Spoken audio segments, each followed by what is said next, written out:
एक बार की बात है, एक गांव था। उस गांव में एक महिला रहती थी, लेकिन गांव वाले उसे नफरत करते थे। गांव वाले समझते थे यह महिला चरित्रहीन है, तो गांव वाले उससे दूर ही रहते थे। एक बार भगवान गौतम बुद्ध उस गांव में आए और एक पेड़ के नीचे ध्यान करने लगे।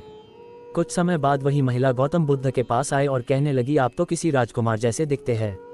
आपने युवावस्था में भगवा धारण क्यों किया? आप सन्यासी क्यों बने? तब भगवान बुद्ध ने कहा, मेरे कुछ प्रश्नों के उत्तर ढूंढने के लिए मैंने संन्यास लिया है। बुद्ध ने कहा, हमारा शरीर जब तक जवान है तो हम सुंदर और आकर्षक होते हैं, लेकिन यह वृद्ध होगा, फिर बीमार होगा और अंत में मृत्यु को प्राप्त होगा।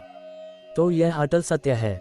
मुझे वृद्धावस्था, बीमारी और मृत्यु का ज्ञान प्राप्त करना है, इसीलिए मैं सन्यासी बनना। बुद्ध की यह बात सुनकर वह स्त्री प्रभावित हो गई और कहने लगी, है महात्मा, आपकी बातों ने मुझे प्रभावित कर दिया है। मैं आपको भोजन दान देना चाहती हूँ। मैं आपको अपने घर आमंत्रित करती हूँ।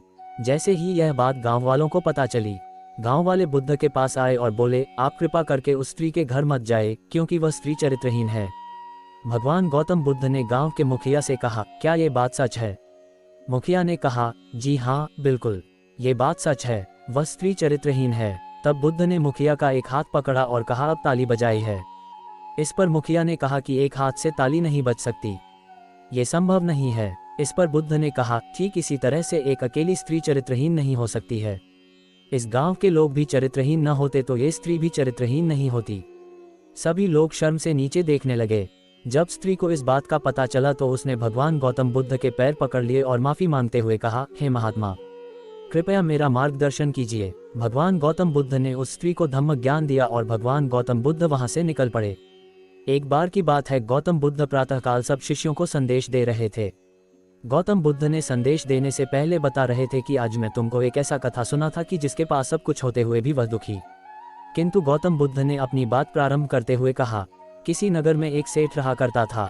उसके पास बहुत सारा संपत्ति, बहुत बड़ी हवेली थी, कई सारे नौकर चाकर थे, फिर भी वो सेठ की मन को शांति नहीं थी।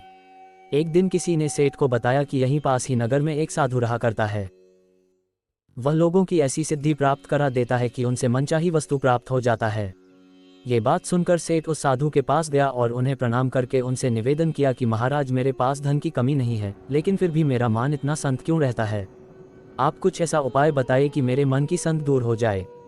सेठ अपने मन में सोच रहा था कि साधु उनको कोई ताबीज दें या कुछ और कर देंगे जिसकी उसकी इच्छा पूर्ण हो जाएगी और उसका मन हमेशा के लिए शांत हो जाएगा। लेकिन साधु ने ऐसा कुछ भी नहीं किया, बल्कि अगले दिन उस सेठ को साधु ने धूप में बिठाकर रखा और स्वयं अपनी कुटिया में जाकर छाव में चैन से बैठा रहा। गर्मी के दिन थे, सेठ का बुरा हाल हो गया था। सेठ को बहुत गुस्सा आया, लेकिन उसने किसी तरह अपना गुस्से को दबाए रखा। दूसरे दिन साधु ने कहा कि आज तुमको दिन में खाना नहीं मिला। भूखे के मारे दिन भर सेठ की जान निकल रही थी। अन्न का एक दाना भी मुंह में नहीं गया, लेकिन उसने देखा साधु ने तरह तरह के खाना बड़े ही आनंद से उसके सामने बैठकर है। सेठ उसी रात बहुत परेशान था, एक क्षण भी चैन से सो नहीं पाया। उसे नींद ही नहीं है। वह रात भर यही सोचता रहा कि मैं तो अच्छा सोचकर आया था शत्रु के पास, वह तो बहुत ही स्वार्थी निकला। तीसरे दिन सवेरा होते ही वह अपना बिस्तर बांधा और चलने को तैयार हो गया। तभी साधु ने सेठ के सामने आकर खड़े हो गए और बोले, सेठ क्या हुआ? सेठ ने कहा, मैं बड़ी आशा लेकर आपके पास आया था, लेकिन मुझे यहाँ कुछ भी नहीं मिला। उल्टा मुझे ऐसी मुसीबत उठानी पड़ी जो मैंने अपनी जिंदगी में कभी अनुभव नहीं किया था। इसीलिए मैं जा रहा, आप मुझे आज्ञा दे। तभी साधु हंसकर बोला, मैंने तुम्हें इतना कुछ दिया, पर तुम तो कुछ भी नहीं लिया। शेर ने बड़े होकर साधु की तरफ देखा और बोला, अब तो मुझे कुछ भी नहीं दिया।